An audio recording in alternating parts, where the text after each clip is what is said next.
ਸਤਿ ਸ਼੍ਰੀ ਅਕਾਲ। Punjabi radio USA ਵੇਖ ਅਤੇ ਸੁਣ ਰਹੇ ਸਾਰੇ ਹੀ ਦਰਸ਼ਕਾਂ ਨੂੰ ਪਿਆਰ ਭਰੀ ਸਤਿ ਸ਼੍ਰੀ ਅਕਾਲ। ਤੁਸੀਂ ਪੰਜਾਬੀ ਰੇਡੀਓ USA ਦੇ ਪ੍ਰੋਗਰਾਮਾਂ ਦੀ ਲੜੀ ਦੇ ਨਾਲ ਜੁੜ ਚੁੱਕੇ ਹੋ। ਇਸ ਸਮੇਂ ਪ੍ਰੋਗਰਾਮ ਖਬਰ ਤੇ ਖਬਰ ਤੁਸੀਂ ਸੁਣ ਰਹੇ ਹੋ, ਜਿਸ ਦੇ ਵਿੱਚ ਸਾਡੇ ਨਾਲ ਖਬਰਾਂ ਤੇ ਚਾਨਣਾ ਪਾਉਣ ਦੇ ਲਈ ਮੌਜੂਦ ਰਹਿੰਦੇ ਨੇ ਮਿੰਟੂ ਗੁਰਸਰੀਆ ਜੀ। ਉਹਨਾਂ ਦਾ ਕਰਦੇ ਹਾਂ ਸਵਾਗਤ ਤੇ ਫਿਰ ਖਬਰਾਂ ਦੀ ਇੱਕ ਇੱਕ ਕਰਕੇ ਤਹਿ ਤੱਕ ਜਾਣ ਦੀ ਕਰਾਂਗੇ ਕੋਸ਼ਿਸ਼। ਸਤਿ ਸ਼੍ਰੀ ਅਕਾਲ ਮਿੰਟੂ ਜੀ।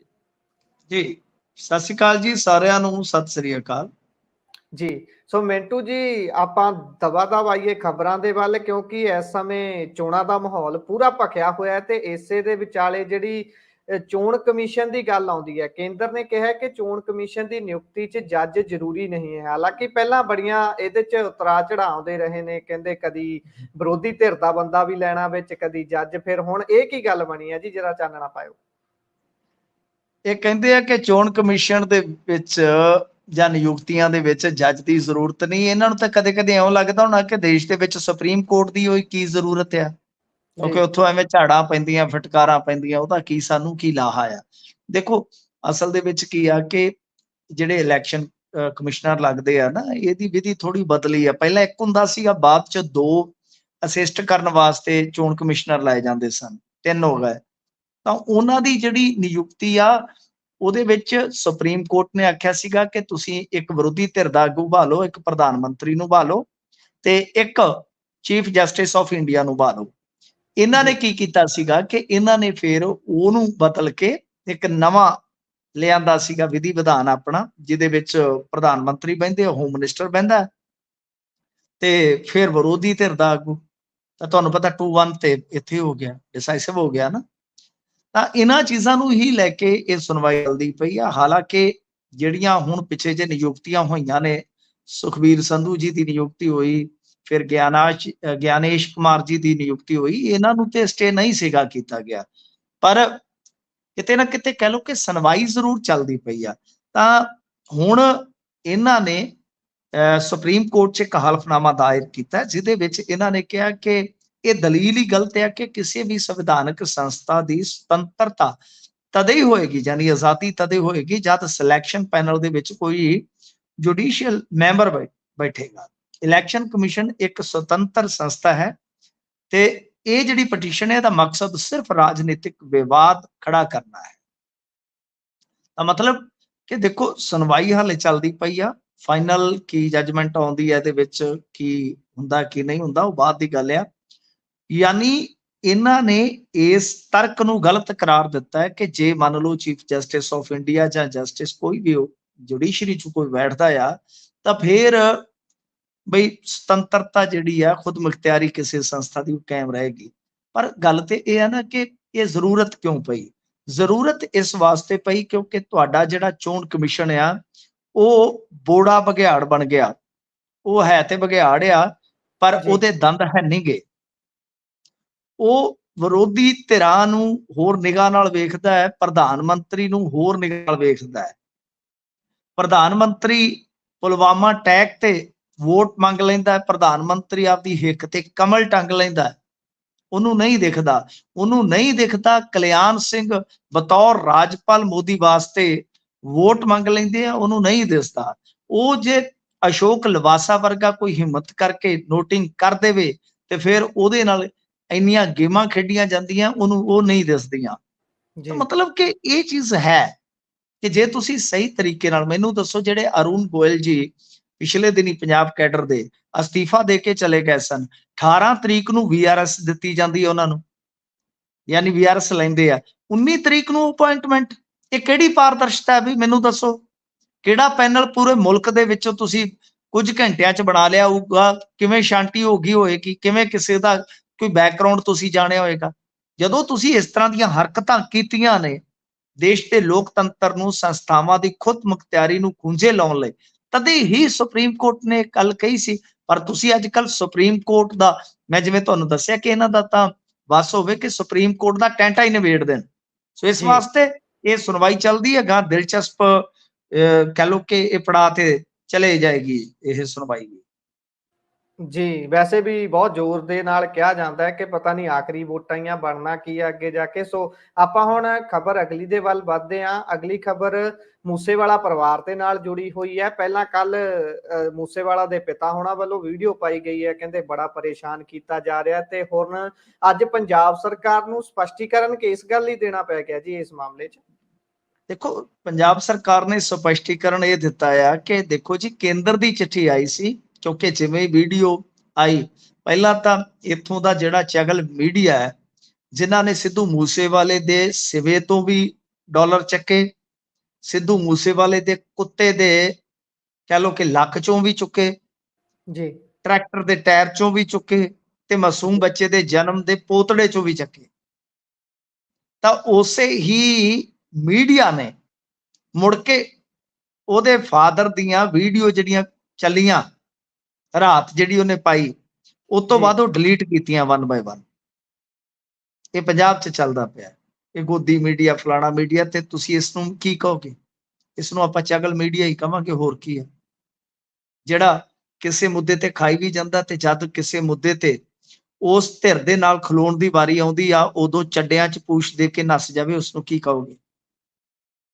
ਜੀ ਗੱਲ ਇਹ ਆ ਕਿ ਹੁਣ ਦੇਖੋ, ਸਿੱਧੂ ਦੇ ਫਾਦਰ ਨੇ ਤੇ ਉਹੀ ਗੱਲ ਕਹਿਣੀ ਹੈ ਨਾ, ਕਿਉਂਕਿ ਪ੍ਰਸ਼ਾਸਨ ਅਮਲਾ ਜਿਹੜਾ ਹੁੰਦਾ ਉਹ ਪੰਜਾਬ ਦਾ ਹੀ ਆਊਗਾ। ਜਦੋਂ ਆਇਆ, ਉਹਨਾਂ ਨੇ ਵੀਡੀਓ ਪਾ ਦਿੱਤੀ ਕਿ ਭਾਈ ਸਾਨੂੰ ਤੰਗ ਪਰੇਸ਼ਾਨ ਕੀਤਾ ਜਾ ਰਿਹਾ, ਬੱਚੇ ਦਾ ਮਤਲਬ ਕਿ ਕੀ ਕਾਨੂੰਨੀ ਸਟੇਟਸ ਹੈ, ਉਹਦੇ ਵਾਸਤੇ ਕਾਗਜ਼ਾਤ ਮੰਗੇ ਜਾ ਰਹੇ ਨੇ। ਬਾਅਦ ਦੇ ਵਿੱਚ ਜਦੋਂ ਇਹ ਫਸ ਗਿਆ, ਫਿਰ ਇਹਨਾਂ ਨੇ ਕੇਂਦਰ ਦੀ ਚਿੱਠੀ ਕੱਢ ਮਾਰੀ ਕਿ ਸਾਨੂੰ ਤੇ ਕੇਂਦਰ ਦੀ ਚਿੱਠੀ ਆਈ ਹੈ। ਮੇਰਾ ਇੱਕੋ ਇੱਕ ਸਵਾਲ ਆ ਕਿ ਕੇਂਦਰ ਦੀ ਚਿੱਠੀ ਤੇ ਤੁਹਾਨੂੰ ਸਿੱਧੂ ਮੂਸੇਵਾਲੇ ਦੇ ਕਤਲ ਤੋਂ ਪਹਿਲਾਂ ਵੀ ਆਈ ਸੀ। ਇੱਕ ਦਿੱਲੀ ਦੀ ਕ੍ਰਾਈਮ ਬ੍ਰਾਂਚ ਨੇ ਤੁਹਾਨੂੰ ਪਹਿਲਾਂ ਇਨਪੁਟ ਦੇ ਦਿੱਤੀ ਸੀ, ਕਿਉਂਕਿ ਉਹਨਾਂ ਨੇ ਇੱਕ ਗੈਂਗਸਟਰ ਫੜਿਆ ਸੀ, ਜਿਸ ਨੇ ਦੱਸ ਦਿੱਤਾ ਸੀਗਾ ਕਿ ਅਸੀਂ ਕੋਸ਼ਿਸ਼ ਕੀਤੀ ਉਹਨੂੰ ਮਾਰਨ ਦੀ, ਪਰ ਉਹਦੇ ਕੋਲ ਸਿਕਿਉਰਿਟੀ ਸੀ, ਉਹਨੂੰ ਮਾਰ ਦੇਵਾਂਗੇ। ਤਾਂ ਜਦੋਂ ਉਹ ਇਨਪੁਟ ਤੁਹਾਡੇ ਕੋਲ ਅਪ੍ਰੈਲ 'ਚ ਆ ਗਈ ਸੀਗੀ, ਤੁਸੀਂ ਕਿਉਂ ਨਹੀਂ ਇੰਤਜ਼ਾਮ ਕੀਤੇ? ਜੇ ਤੁਸੀਂ ਚਿੱਠੀਆਂ ਤੇ ਇੰਨੀ ਫੁਰਤੀ ਵਰਤਦੇ ਹੋ, ਰਾਜਪਾਲ ਨੇ ਤੁਹਾਨੂੰ 36 ਚਿੱਠੀਆਂ ਲਿਖੀਆਂ, ਉਦੋਂ ਕਿ ਤੁਹਾਡੀ ਧੌਣ ਜਿਹੜੀ ਆ ਉਹ ਝੁਕ ਜਾਂਦੀ ਆ। ਸੋ that ਇਹ ਚੀਜ਼ ਜਿਹੜੀ ਆ, ਕਿਉਂਕਿ ਜਦੋਂ ਉਲਟ ਗਈ ਤਾਂ ਫਿਰ ਇਹਨਾਂ ਨੂੰ ਸਫਾਈ ਦੇਣੀ ਪਈ। ਬਾਅਦ ਦੇ ਵਿੱਚ ਦੇਖੋ, ਇਹ ਸਾਰਾ ਕੁਝ ਚੱਲਦਾ ਰਿਹਾ। ਐਸਐਸਪੀ ਵੀ ਉੱਥੇ ਪਹੁੰਚੇ ਸਵੇਰੇ, ਐਸਐਸਪੀ ਨੇ ਇੱਥੋਂ ਤੱਕ ਕਹਿੰਦੇ ਆ ਕਿ ਕਿਆ ਵੀਡੀਓ ਵਾਡੀਓ ਦਾ ਮਸਲਾ, ਕਿ ਵੀਡੀਓ ਤੁਸੀਂ ਸਰਕਾਰ ਦੇ ਹੱਕ 'ਚ ਪਾਓ ਜਾਂ ਕੁਛ ਇਸ ਤਰ੍ਹਾਂ ਦਾ ਕਰੋ। ਇਹ ਹੁਣ ਗੱਲਾਂ ਕਹਿਣ ਸੁਣਦੀਆਂ ਨੇ। ਤਾਂ ਖੈਰ, ਇਹ ਸਾਰਾ ਕੁਝ ਜਿਹੜਾ ਉਹ ਚੱਲਿਆ, ਪਰ ਜਿਸ ਤਰ੍ਹਾਂ ਦਾ ਵਤੀਰਾ ਅਖਤਿਆਰ ਕੀਤਾ ਜਾ ਰਿਹਾ, ਬਲਕੌਰ ਸਿੰਘ ਨੇ ਉਹਨੂੰ ਇੱਕ ਵੀਡੀਓ 'ਚ ਵੀ, ਜਿਹੜੀ ਕਿ ਇੰਟਰਵਿਊ ਦੇ ਰੂਪ ਦੇ ਵਿੱਚ, ਉਹਦੇ 'ਚ ਦੱਸਿਆ ਉਹਨਾਂ ਨੇ ਕਿ ਵੇਖੋ ਜੀ, ਮੈਨੂੰ ਕਿਹਾ ਜਾ ਰਿਹਾ ਕਿ ਅਲਟਰਾਸਾਊਂਡ ਕਿੱਥੋਂ ਕਰਵਾਇਆ। ਬੜਾ ਸਿੰਪਲ ਜਿਹਾ ਕਾਨੂੰਨ ਹੈ ਜੀ। ਮੰਨ ਲਓ ਕਿਤੋਂ ਅਲਟਰਾਸਾਊਂਡ ਕਰਾਇਆ, ਕਿਤੋਂ ਕੁਝ ਕਰਾਇਆ, ਜੇ ਕਿਸੇ ਮੁਲਕ ਦੇ ਵਿੱਚ ਜਾ ਕੇ ਇਲਾਜ ਹੋਇਆ, ਕਿਉਂਕਿ ਇੱਥੇ ਇਹ ਤਰਕ ਦਿੱਤਾ ਜਾ ਰਿਹਾ ਸੀਗਾ ਕਿ ਇਹਨਾਂ ਦੀ ਉਮਰ 58 ਸਾਲ ਆ, ਚਰਨ ਕੌਰ ਦੀ ਮਾਂ ਬਣੀਆਂ। ਜਦੋਂ ਤੁਸੀਂ ਐਕਟ ਪੜ੍ਹ ਲਏ, ਸਾਰਾ ਕੁਝ ਪੜ੍ਹ ਲਏ, ਤੁਹਾਨੂੰ ਇਹ ਵੀ ਤੇ ਪਤਾ ਹੋਣਾ ਚਾਹੀਦਾ ਹੈ ਕਿ ਬਾਹਰਲੇ ਮੁਲਕ ਦੇ ਵਿੱਚ ਜਾ ਕੇ ਕੋਈ ਪ੍ਰੈਗਨੈਂਟ ਹੋ ਸਕਦਾ। ਤਾਂ ਜਿਹੜੇ ਤੁਹਾਡੇ ਲਾਅ ਨੇ ਇੱਥੇ, ਮੰਨ ਲਓ ਇੱਥੇ ਲਿੰਗ ਚੈੱਕ ਕਰਨਾ ਆਫੈਂਸ ਹੋ ਸਕਦਾ, ਕਿਸੇ ਮੁਲਕ 'ਚੋਂ ਖੁੱਲਾ ਹੋ ਸਕਦਾ ਜੀ। ਤੁਹਾਡਾ ਕੋਈ ਜਦੋਂ ਇਸ ਤਰ੍ਹਾਂ ਦਾ ਕਾਨੂੰਨ ਜਿਹੜਾ ਹੈ, ABC ਕਿਸੇ ਮੁਲਕ ਤੇ ਅਪਲਾਈ ਨਹੀਂ ਹੋ ਸਕਦਾ। ਤੇ ਤੁਹਾਨੂੰ ਕੀ ਹੈ, ਤੁਸੀਂ ਸਿਰਫ ਉੱਥੋਂ ਇੱਕ ਚੀਜ਼ ਮੰਗਣੀ ਸੀ ਅਗਲੇ ਤੋਂ ਕਿ ਹਾਂ ਜੀ, ਜਿੱਥੋਂ ਇਲਾਜ ਕਰਾਇਆ ਉੱਥੋਂ ਦਾ ਤੁਸੀਂ ਰਿਕਾਰਡ ਦੇ ਦਿਓ, ਡਿਸਚਾਰਜਿੰਗ ਸਲਿੱਪ ਹੁੰਦੀ ਹੈ। ਜੀ ਤੇ ਇੱਥੇ ਦਾ ਰਿਕਾਰਡ ਦੀ ਤਾਂ ਜ਼ਰੂਰਤ ਹੀ ਨਹੀਂ। ਇੱਥੇ ਤਾਂ ਸਿੰਪਲੀ ਤੁਸੀਂ ਜਿਹੜਾ ਐਡਮਿਸ਼ਨ ਕਾਰਡ ਹੁੰਦਾ ਹਸਪਤਾਲ ਦਾ, ਉਹੀ ਦੇਖ ਸਕਦੇ ਹੋ, ਜੱਚਾ ਬੱਚਾ ਦਾ ਜਿੱਥੇ ਦਾਖਲਾ ਹੋਇਆ, ਜਿੱਥੇ ਡਿਲੀਵਰੀ ਹੋਈ ਹੈ। ਤਾਂ ਮਤਲਬ ਇਹ ਸਾਰਾ ਕੁਝ ਤੇ ਬੜਾ ਸੌਖਿਆ ਤੁਸੀਂ ਉਹਨਾਂ ਨੂੰ ਲਿਖ ਕੇ ਦੇ ਸਕਦੇ ਸੀ ਕਿ ਕੋਈ ਨਹੀਂ, ਜੱਚਾ ਬੱਚਾ ਹਾਲੇ ਬਈ ਜ਼ੇਰੇ ਇਲਾਜ ਹੈ, ਜਦੋਂ ਘਰੇ ਆ ਜਾਏਗਾ ਅਸੀਂ ਤੁਹਾਨੂੰ ਲਿਖ ਕੇ ਭੇਜ ਦਿਆਂਗੇ। ਸਿੰਪਲ ਤੇ ਫੰਡਾ ਸੀ। ਜਾਂ ਤੁਸੀਂ ਇਹ ਲਿਖ ਕੇ ਆਪਦੇ ਕੋਲੋਂ ਵੀ ਭੇਜ ਸਕਦੇ ਸੀ ਕਿ ਹਾਂ ਬਈ, ਬਾਹਰੋਂ ਹਾਲ ਦੀ ਘੜੀ ਪ੍ਰੈਗਨੈਂਟ ਹੋ ਕੇ ਆਏ ਆ, ਇਲਾਜ ਚੱਲ ਰਿਹਾ। ਉਹ ਯਾਰ, ਜ਼ਖਮੀ ਹੋਵੇ ਤੇ ਛੇਤੀ ਕਿਤੇ, ਕਿਸੇ ਦਾ ਹਾਦਸਾ ਹੋਇਆ ਹੋਵੇ ਜਾਂ ਲੜਾਈ ਹੋਈ ਹੋਵੇ, ਜਦ ਤੱਕ ਡਾਕਟਰ ਨਹੀਂ ਕਹਿੰਦੇ ਕਿ ਫਿੱਟ ਹੈ, ਉਹਦੀ ਸਟੇਟਮੈਂਟ ਹੀ ਨਹੀਂ ਦਰਜ ਹੁੰਦੀ। ਤੇ ਇਹਨਾਂ ਨੂੰ ਐਡੀ ਕੀ ਪੈਰਾਂ ਥੱਲੇ ਅੱਗ ਮੱਚੀ ਸੀ। ਖੈਰ, ਹੁਣ ਦੇਖੋ, ਵੈਸੇ ਇਹਨਾਂ ਨੇ ਸਫਾਈ ਦਿੱਤੀ ਆ ਕਿ ਜੀ ਕੇਂਦਰ ਨੇ ਕਿਹਾ ਅਸੀਂ ਥੋੜੀ ਇਹ ਗੱਲ ਕਰ ਸਕਦੇ ਹਾਂ। ਸਾਡੇ ਵੱਲੋਂ ਤੇ ਵਧਾਈ ਆ, ਇਥੋਂ ਤੱਕ ਕਿ ਡਾਕਟਰ ਬਲਬੀਰ ਜੀ ਕਹਿ ਰਹੇ ਸੀਗੇ ਕਿ ਕੇਂਦਰ ਦਾ ਭੰਬਲ ਭੂਸਾ ਖੜਾ ਕੀਤਾ ਹੈਗਾ, ਅਸੀਂ ਤੇ ਵਧਾਈ ਦਿੰਦੇ ਆ, ਅਸੀਂ ਥੋੜੀ ਤੰਗ ਕਰਾਂਗੇ। ਜੀ ਜੀ। ਸੋ ਵੇਖਦੇ ਹਾਂ ਕਿ ਇਸ ਦੇ ਵਿੱਚ ਹੁਣ ਅੱਗੇ ਕੀ ਹੁੰਦਾ, ਕਿਉਂਕਿ ਇਸ ਤਰੀਕੇ ਦੀਆਂ ਅਕਸਰ ਗੱਲਾਂ ਆਉਂਦੀਆਂ ਨੇ ਕਿ ਪ੍ਰਸ਼ਾਸਨ ਪਰੇਸ਼ਾਨ ਕਰ ਰਿਹਾ ਹੈ, ਤੰਗ ਕਰ ਰਿਹਾ ਹੈ। ਸੋ ਹੁਣ ਆਪਾਂ ਅੱਗੇ ਵੱਧਦੇ ਹਾਂ, ਗੱਲ ਕਰਦੇ ਹਾਂ ਰਾਜਕੁਮਾਰ ਚੱਬੇਵਾਲ ਹੋਣਾ ਦੀ, ਜਿਹੜੇ ਕਦੀ ਤਾਂ ਸੰਗਲ ਲੈ ਕੇ ਜਾਂਦੇ ਸੀ, ਬਾਅਦ ਚੋਂ ਮਜੀਠੀਆ ਸਾਹਿਬ ਦੇ ਕਹਿਣ ਵਾਂਗ ਕੇ ਉਹਨਾਂ ਨੂੰ ਉਸੇ ਸੰਗਲ ਦੇ ਨਾਲ ਆਪਣੇ ਵੱਲ ਨੂੰ ਖਿੱਚ ਲਿਆ ਆਮ ਆਦਮੀ ਪਾਰਟੀ ਸੱਤਾ ਧਿਰ ਨੇ। ਸੋ ਇਸੇ ਗੱਲ ਦਾ ਕੱਲ ਜਿਹੜੀ ਉਹਨਾਂ ਵੱਲੋਂ ਕੀਤੀ ਗਈ ਸੀ ਵਿਕਰਮ ਮਜੀਠੀਆ ਹੋਣਾ ਵੱਲੋਂ, ਉਸੇ ਗੱਲ ਦਾ ਅੱਜ ਕਹਿੰਦੇ ਚੱਬੇਵਾਲ ਸਾਹਿਬ ਨੇ ਜਵਾਬ ਦਿੱਤਾ ਹੈ। ਜਵਾਬ ਚ ਆ ਕੀ ਰਹੇ ਨੇ ਉਹ ਜਰਾ ਦੱਸਿਓ। ਉਹ ਕਹਿੰਦੇ ਜੀ ਜੇ ਸਬੂਤ ਦੇ ਦਿਓ ਤੇ ਫਿਰ ਮੈਂ ਸਿਆਸਤ ਛੱਡ ਦੇਵਾਂਗਾ। ਜੀ ਤੇ ਇਹਨਾਂ ਨੂੰ ਕੱਲ ਸਵੇਰੇ ਸਿਆਸਤ ਛੱਡ ਕੇ ਪਰਾਂ ਹਿਮਾਚਲ ਨੂੰ ਨਿਕਲ ਜਾਣਾ ਚਾਹੀਦਾ, 5-7 ਦਿਨ ਉੱਥੇ ਘੁੰਮ ਲੈਣ, ਕਿਉਂਕਿ ਅੱਜ ਉਹ ਡਾਕੂਮੈਂਟ ਨਿਕਲ ਆਇਆ। ਅਸੀਂ ਪਹਿਲਾਂ ਹੀ ਦੱਸ ਦਿੱਤਾ ਸੀਗਾ, ਅਸੀਂ 2 ਦਿਨ ਪਹਿਲਾਂ ਹੀ ਦੱਸ ਦਿੱਤਾ ਸੀ ਕਿ ਇਹਨਾਂ ਦੀ ਸਤੰਬਰ 'ਚ ਜ਼ਮਾਨਤ ਲੱਗੀ ਆ, ਐਂਟੀਸਪੈਕਟਰੀ ਬੇਲ ਮਿਲੀ ਹੈ ਇਹਨਾਂ ਨੂੰ ਕੋਰਟ ਦੇ ਵਿੱਚੋਂ। ਸੋ ਇਸ ਵਾਸਤੇ ਇਹਨਾਂ ਨੂੰ ਆਪਣੀ ਜ਼ੁਬਾਨ ਤੇ ਕਾਇਮ ਰਹਿੰਦਿਆਂ ਸਿਆਸਤ ਛੱਡ ਕੇ ਸੰਨਿਆਸ ਲੈ ਕੇ ਕੋਈ ਹੋਰ ਬਿਜ਼ਨਸ ਸ਼ੁਰੂ ਕਰ ਦੇਣਾ ਚਾਹੀਦਾ, ਜਿਹਦੇ ਨਾਲ ਇਕਨੋਮੀ 'ਚ ਅਰਥ ਵਿਵਸਥਾ ਦੇ ਵਿੱਚ ਚੰਗਾ ਭਰਪੂਰ ਯੋਗਦਾਨ ਪਾਉਣ, ਰੁਜ਼ਗਾਰ ਦੇਣ ਤੇ ਪੰਜਾਬ ਦੀ ਜਿਹੜੀ ਕਰਜ਼ੇ ਦੀ ਪੰਡ ਇਹਨਾਂ ਨੇ ਚੁੱਕ ਕੇ ਉਦਣ ਆਪਦੇ ਲੱਕ ਨੂੰ ਮਰੋੜਾ ਦੇ ਲਿਆ, ਉਹ ਥੋੜੀ ਜੀ ਪੰਡ ਹੌਲੀ ਹੋ ਜਾਏਗੀ। ਇਹ ਤੇ ਝੂਠਾਂ ਦੀ ਪੰਡ ਨੇ। ਦੇਖੋ ਸਾਡਾ ਕੋਈ ਲੈਣਾ ਦੇਣਾ ਨਹੀਂ ਹੁੰਦਾ ਕਿਹੜਾ ਕੋਈ ਕਿਸੇ ਤੇ ਇਲਜ਼ਾਮ ਲਾ ਰਿਹਾ ਜਾਂ ਕਿਹੜਾ ਬੰਦਾ ਜਵਾਬ ਦੇ ਰਿਹਾ, ਗੱਲ ਫੈਕਚੁਅਲੀ ਹੁੰਦੀ ਆ। ਚੱਬੇਵਾਲ ਨੂੰ ਜ਼ਮਾਨਤ ਦਿੱਤੀ ਗਈ ਸੀ ਐਂਟੀਸਪੈਕਟਰੀ ਬੇਲ, ਫਰਜ਼ੀ ਸੈਂਕਸ਼ਨ ਲੈਟਰ ਦੇਣ ਦੇ ਚੱਕਰ 'ਚ। ਉਹੀ ਲੈਟਰ ਜੇ ਕੱਢ ਕੇ ਅੱਜ ਮੈਨੂੰ ਲੱਗਦਾ ਕਿ ਬਈ ਉਹ ਲੈ ਆਏ ਫੇਰ ਮਜੀਠੀ ਹੋਰੀ, ਉਹਨਾਂ ਨੇ ਕਾਗਜ਼ ਵੀ ਲੈ ਆਉਂਦੇ, ਪਰ ਇਹ ਸਾਫ਼ ਸੀ ਹਜ਼ੂਰ, ਇਹ ਸਾਫ਼ ਸੀਗਾ ਕਿ ਇਹਨਾਂ ਤੇ ਇਹ ਜਾਂਚ ਪੜਤਾਲ ਜਿਹੜੀ ਆ ਉਹ ਚੱਲੀ ਆ। ਲਿਓ ਮੈਂ ਤੁਹਾਨੂੰ ਕੋਟ ਵੀ ਕਰ ਦਿੰਦਾ, ਉਸ ਵੇਲੇ ਦੀ ਖਬਰ ਵੀ ਇੱਕ ਕੋਟ ਕਰ ਦਿੰਦਾ, ਮੈਂ ਲੱਭੀ ਆ ਦੇਖੋ, ਜਿਹਦੇ ਵਿੱਚ ਉਹ ਕਹਿ ਰਹੇ fake sanction letters Punjab deputy LOP doctor Rajkumar Chabbewal gets anticipatory bail. ਏਦਾਂ ਟ੍ਰਿਬਿਊਨ ਦੀ ਖਬਰ ਆ, ਇੱਕ ਝਟਕੇ 'ਚ ਲੱਭ ਜਾਣੀ ਆ ਤੁਹਾਨੂੰ, ਸਤੰਬਰ 13 ਦੀ 23 ਦੀ। ਤਾਂ ਸਿਆਸਤ ਛੱਡ ਕੇ ਚੁੱਪ ਕਰਕੇ ਹੁਣ ਗਾਂ ਲੋਕਾਂ ਨੂੰ ਮੂੰਹ ਨਾ ਵਿਖਾਉਣ। ਜਿਹੜੇ ਬੰਦਿਆਂ ਦਾ ਇਹ ਨਹੀਂ ਹੈਗਾ, ਉਹਨਾਂ ਨੂੰ ਇਹ ਨਹੀਂ ਪਤਾ, ਤੁਸੀਂ ਹਾਲੇ ਵੀ ਮੁੱਕਰੀ ਜਾਂਦੇ। ਪਹਿਲਾਂ ਸੈਂਕਸ਼ਨ ਲੈਟਰ ਤੁਸੀਂ ਫਰਜ਼ੀ ਬਣਾ ਲੈ, ਫਿਰ ਤੁਸੀਂ ਫੜੇ ਗਏ, ਫਿਰ ਤੁਸੀਂ ਆਪਦਾ ਪਕੜ ਕੀਤਾ, ਸਾਰਾ ਕੁਝ ਇੱਥੇ ਕਰਜ਼ੇ ਦੀ ਪਾਂਡਿਆ ਫਲਾਂ, ਫਿਰ ਤੁਸੀਂ ਦਲ ਬਦਲੀ ਕਰ ਲਈ। ਹੁਣ ਤੁਸੀਂ ਕਹਿੰਦੇ ਹੋ ਕਿ ਸਬੂਤ ਦਿਓ, ਸਬੂਤ ਤੁਹਾਡੇ ਸਾਹਮਣੇ ਅਸੀਂ 2 ਦਿਨ ਪਹਿਲਾਂ ਦੇ ਦਿੱਤੇ ਆ। ਇਨਫੈਕਟ ਮੈਂ ਤੇ ਆਪਦੇ ਪੇਜ ਤੋਂ ਐਤਵਾਰ ਹੀ ਦੱਸਤਾ ਸੀਗਾ ਕਿ ਇਹਨਾਂ ਦੇ ਖਿਲਾਫ ਜਾਂਚ ਚੱਲ ਰਹੀ ਹੈ ਜੀ, ਇਹਨਾਂ ਦੀ ਪ੍ਰਾਪਰਟੀ ਇੰਨੀ ਆ। ਸੋ ਇਹਨਾਂ ਨੂੰ ਹੁਣ ਥੁੱਕ ਕੇ ਚੱਟਣਾ ਨਹੀਂ ਚਾਹੀਦਾ। ਜੇ ਇਹ ਜ਼ੁਬਾਨ ਤੇ ਪੱਕੇ ਆ ਤੇ ਚੁੱਪ ਕਰਕੇ ਸਿਆਸਤ ਤੋਂ ਸੰਨਿਆਸ ਲੈਣ। ਫੜੇ ਗਏ ਨੇ, ਇਹ ਇਕੱਲੇ ਪਖੰਡ ਕਰਦੇ ਨਹੀਂ ਫੜੇ ਗਏ, ਬਿਲਕੁਲ ਸਿੱਧਾ ਸੁਧਾ ਝੂਠ ਬੋਲਦੇ ਫੜੇ ਗਏ ਨੇ। ਤੇ ਆ ਜਿਹੜੇ ਇਨਕਲਾਬੀ ਆ, ਇਹਨਾਂ ਦੇ ਇਨਕਲਾਬ ਦਾ ਵੀ ਹਾਲ ਵੇਖ ਲਓ ਕਿ ਤੁਹਾਡੀ ਵਿਜੀਲੈਂਸ ਤੇ ਉਹਦੀ ਜਾਂਚ ਪੜਤਾਲ ਕਰ ਰਹੀ ਆ, ਉਹ ਤੇ ਤੁਹਾਡੇ ਤੋਂ ਡਰਦਾ ਜ਼ਮਾਨਤਾਂ ਹਾਸਲ ਪਿਆ ਕਰਦਾ, ਤੇ ਤੁਸੀਂ ਚੁੱਕ ਕੇ ਉਹਨੂੰ ਹਿੱਕ ਦਾ ਵਾਲ ਬਣਾ ਲਿਆ। ਤੁਹਾਡੇ ਇਨਕਲਾਬ ਦਾ ਵੀ ਕਮਾਲ ਹੋਇਆ ਪਿਆ। ਇਨਕਲਾਬੀ ਵੀ ਥੋੜੇ ਹੀ ਲੈ ਕੇ ਲੱਗਦੇ ਆ, ਜਿਹੜਾ ਹੁਣ ਦੂਜੀਆਂ ਪਾਸਿਆਂ ਤੋਂ ਖਿੱਚ ਕੇ ਲਿਆਉਣੇ ਪੈ ਰਹੇ ਨੇ। ਤੇ ਇੱਧਰ ਇਹ ਜਿਹੜਾ ਤਖੱਲਸ ਬਣਿਆ ਫਿਰ ਸਾਧੂ ਸਿੰਘ ਧਰਮਸੋਤ ਨੂੰ ਵੀ ਲੈ ਆਉਣ, ਉਹਨੂੰ ਕਿਹੜਾ ਕੋੜ ਹੋਇਆ। ਜੀ ਜੀ, ਕੀ ਪਤਾ ਆਪਾਂ ਦੇ ਤੱਕ ਗੱਲ ਹੀ ਨਾ ਪਹੁੰਚੀ ਹੋਵੇ, ਉਹਨਾਂ ਨੂੰ ਵੀ ਮਨਾਉਣ ਦੀਆਂ ਕੋਸ਼ਿਸ਼ਾਂ ਚੱਲ ਰਹੀਆਂ ਹੋਣ, ਉਹਨਾਂ ਨੂੰ ਵੀ ਕਿਸੇ ਬੰਨਿਓ ਸੀਟ ਆਫਰ ਹੋ ਜਾਏ ਇੱਧਰ, ਪਰ ਹਾਲੇ ਦੌੜ ਪੂਰੀ ਲੱਗੀ ਹੋਈ ਹੈ।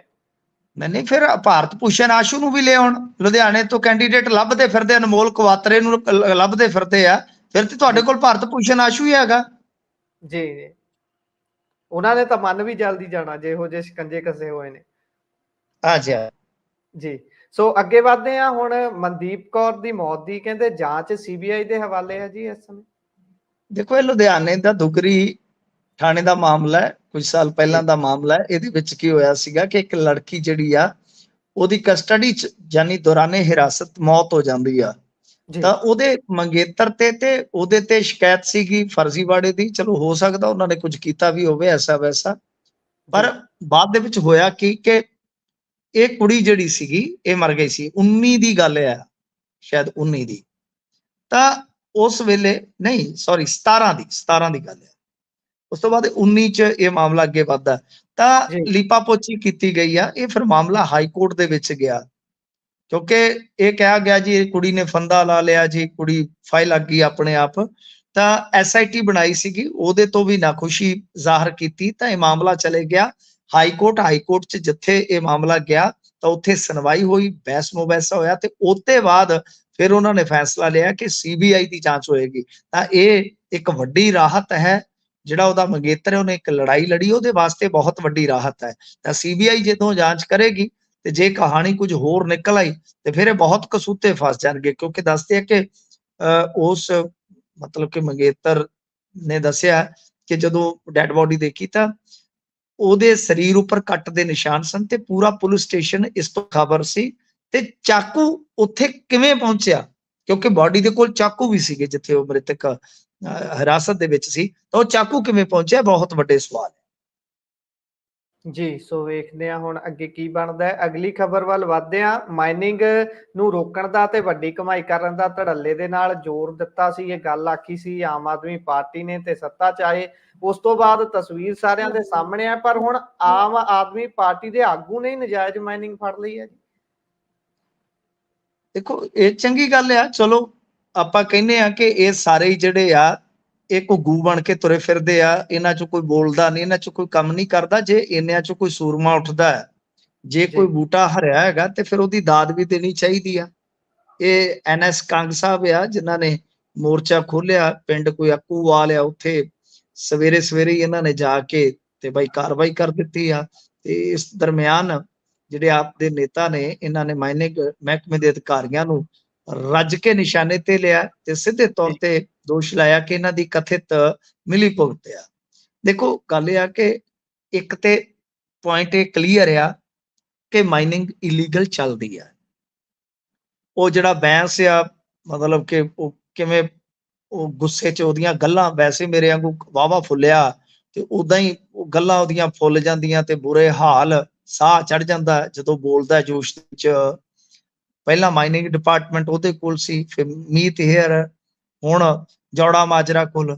ਇਹ ਸਾਰੇ ਹੀ ਕਿਤੇ ਨਾ ਕਿਤੇ ਇਸ ਗੱਲ ਦਾ ਜਵਾਬ ਦੇਣ ਕਿ ਕੀ ਤੁਹਾਡੇ ਆ ਜਿਹੜੇ ਆਗੂ ਨੇ, ਕੀ ਇਹਨਾਂ ਨੇ ਕੋਈ ਡਰਾਮਾ ਕੀਤਾ ਹੈ ਕਿ ਸੱਚਾਈ ਆ? ਜੇ ਸੱਚਾਈ ਹੈ ਤੇ ਇਸ ਗੱਲ ਨੂੰ ਤਸਲੀਮ ਕਰੋ ਕਿ ਸਾਰਾ ਕੁਝ ਚੱਲਦਾ ਪਿਆ। ਤੇ ਫਿਰ ਜੇ ਚੱਲਦਾ ਪਿਆ ਤੇ ਜਦੋਂ ਤੁਹਾਡਾ ਵਿਧਾਇਕ ਕੋਈ ਹੈ ਜਿਹੜਾ ਉਹਦਾ ਭਣਵਈਆ ਫੜਿਆ ਜਾਂਦਾ ਤੇ ਫਿਰ ਉਦੋਂ ਕਿਉਂ ਤੁਸੀਂ ਐਸਐਸਪੀ ਨੂੰ ਬਦਲ ਦਿੰਦੇ ਜੇ? ਜੇ ਮਾਈਨਿੰਗ ਹੀ ਚੱਲਦੀ ਆ ਤਾਂ ਫਿਰ ਇੱਕ ਥਾਂ ਤੇ ਚੱਲਦੀ ਹੈ ਤੇ ਦੂਜੀ ਥਾਂ ਤੇ ਕਿਵੇਂ ਨਹੀਂ, ਕਿਉਂ ਨਹੀਂ?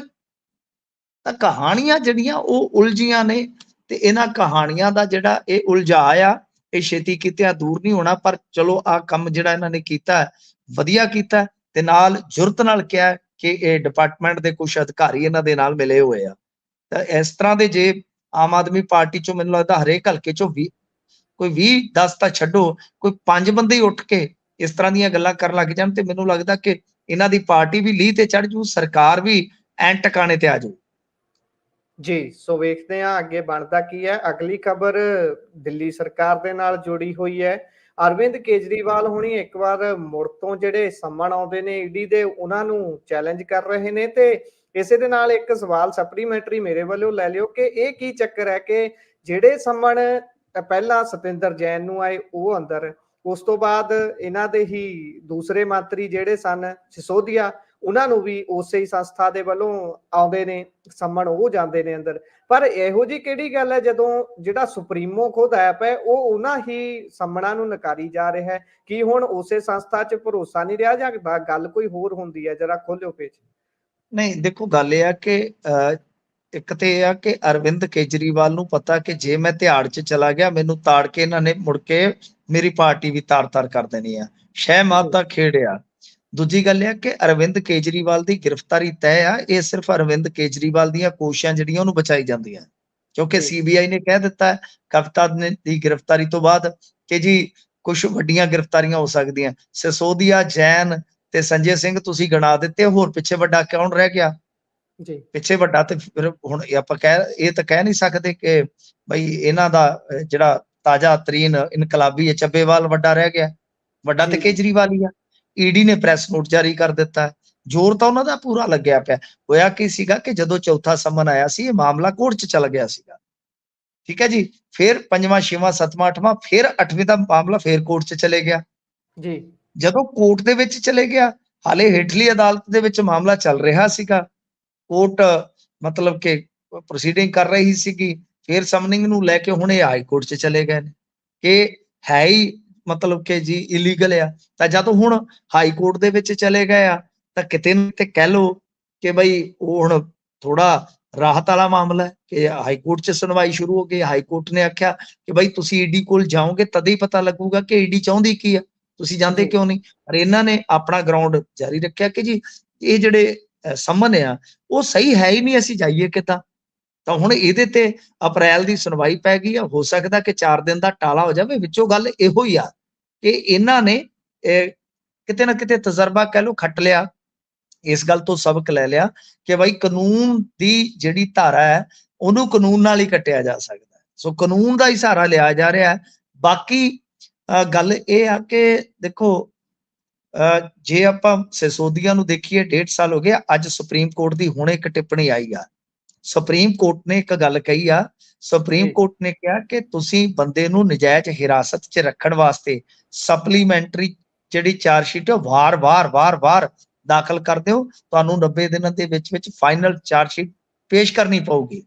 ਅਸੀਂ ਕਿਸੇ ਨੂੰ 18 ਮਹੀਨੇ ਏਦਾਂ ਨਹੀਂ ਰੱਖ ਸਕਦੇ। ਇਹ ਝਾਰਖੰਡ ਦਾ ਮਾਮਲਾ ਹੈ ਜਿਹਦੇ 'ਚ ਹੁਣ ਇਹ ਬਹੁਤ ਵੱਡੀ ਇੱਕ ਲੈਂਡਮਾਰਕ ਕਹਿ ਲਓ ਕਿ ਜਜਮੈਂਟ ਆ ਗਈ ਆ ਕਿ ਤੁਹਾਨੂੰ 90 ਦਿਨ ਦੇ ਅੰਦਰ ਚਾਰਜਸ਼ੀਟ ਫਾਈਲ ਕਰਨੀ ਪਊਗੀ। ਸੋ ਸਿਸੋਦੀਆ ਹੋਵੇ, ਜੈਨ ਹੋਵੇ, ਸੰਜੇ ਸਿੰਘ ਹੋਵੇ, ਇਹਨਾਂ ਨੇ ਉਲਝਾਇਆ ਬੁਰੀ ਤਰ੍ਹਾਂ। ਮੈਂ ਨਹੀਂ ਕਹਿੰਦਾ ਸੱਚਾ ਕੌਣ ਹੈ ਝੂਠਾ ਕੌਣ ਆ, ਪਰ ਇਹਨਾਂ ਨੂੰ ਪਤਾ ਕਿ ਜੇ ਆਖਰੀ ਥੰਮ ਡੇਗ ਲਿਆ ਇਹਨਾਂ ਦੀ ਪਾਰਟੀ ਡਿੱਗ ਪਊਗੀ। ਬਹੁਤ ਹੱਦ ਤੱਕ ਦਿੱਲੀ, ਹਰਿਆਣਾ, ਪੰਜਾਬ ਉਹ ਇਹਨਾਂ ਦਾ ਕੰਪੇਨ ਪ੍ਰਭਾਵਿਤ ਹੋਏਗਾ। ਤਾਂ ਇਹਨਾਂ ਨੂੰ ਵੀ ਪਤਾ ਇਸ ਗੱਲ ਦਾ। ਸੋ ਕਾਨੂੰਨੀ ਕਹਿ ਲਓ ਕਿ ਇਹ ਦਸਤ ਪੰਜੇ ਵਾਲੀ ਕਹਾਣੀ ਹੈ। ਜੀ, ਸੋ ਵੇਖਾਂਗੇ ਹੁਣ ਇਹਦੇ ਚ ਅੱਗੇ ਬਣਦਾ ਕੀ ਆ। ਸੋ ਮਿੰਟੂ ਜੀ, ਤੁਸੀਂ ਸਾਰੀਆਂ ਖਬਰਾਂ ਤੇ ਬੜੀ ਬਰੀਕੀ ਦੇ ਨਾਲ ਚਾਨਣਾ ਪਾਇਆ। ਤੁਹਾਡਾ ਬਹੁਤ ਬਹੁਤ ਧੰਨਵਾਦ ਜੀ ਸਮਾਂ ਦੇਣ ਧੰਨਵਾਦ ਲਈ। ਜੀ, ਧੰਨਵਾਦ ਜੀ, ਸਤਿ ਸ਼੍ਰੀ ਅਕਾਲ। ਸੋ ਇਹ ਸਨ ਸਾਡੇ ਨਾਲ ਮਿੰਟੂ ਗੁਰਸਰੀਆ ਜੀ, ਜਿਨ੍ਹਾਂ ਨੇ ਸਾਰੀਆਂ ਖਬਰਾਂ ਦੇ ਉੱਪਰ ਵਿਸਥਾਰ ਸਹਿਤ ਚਾਨਣਾ ਪਾਇਆ ਤੇ ਸਮਝਾਉਣ ਦੀ ਕੋਸ਼ਿਸ਼ ਕੀਤੀ ਹੈ ਕਿ ਕੇਜਰੀਵਾਲ ਈਡੀ ਦੇ ਸੰਮਣਾ ਤੋਂ ਕਿਉਂ ਅੱਗੇ ਭੱਜ ਰਹੇ ਨੇ। ਉਸ ਤੋਂ ਬਾਅਦ ਗੱਲਬਾਤ ਵੱਖ-ਵੱਖ ਵਿਸ਼ਿਆਂ ਦੇ ਉੱਪਰ ਕੀਤੀ ਗਈ ਹੈ। ਸੋ ਪ੍ਰੋਗਰਾਮ ਤੁਹਾਨੂੰ ਕਿਹੋ ਜਿਹਾ ਲੱਗਿਆ, ਤੁਸੀਂ ਆਪਣੇ ਵਿਚਾਰ ਰਾਏ ਟਿੱਪਣੀਆਂ ਸਾਡੇ ਸੋਸ਼ਲ ਮੀਡੀਆ ਪਲੇਟਫਾਰਮਸ ਦੇ ਜ਼ਰੀਏ ਕਮੈਂਟ ਬਾਕਸ ਦੇ ਵਿੱਚ ਸੱਭਿਅਕ ਭਾਸ਼ਾ 'ਚ ਦਰਜ ਕਰਵਾ ਸਕਦੇ ਹੋ। ਸੋ ਜੁੜੇ ਰਹੋ ਪੰਜਾਬੀ ਰੇਡੀਓ USA ਦੇ ਨਾਲ। ਲਗਾਤਾਰਤਾ ਪ੍ਰੋਗਰਾਮਾਂ ਦੀ ਇਸੇ ਤਰ੍ਹਾਂ ਬਰਕਰਾਰ ਰਹੇਗੀ। ਮੈਨੂੰ ਗੁਰਪ੍ਰੀਤ ਸਿੰਘ ਨੂੰ ਦਿਓ ਇਜਾਜ਼ਤ। ਧੰਨਵਾਦ। ਸਤਿ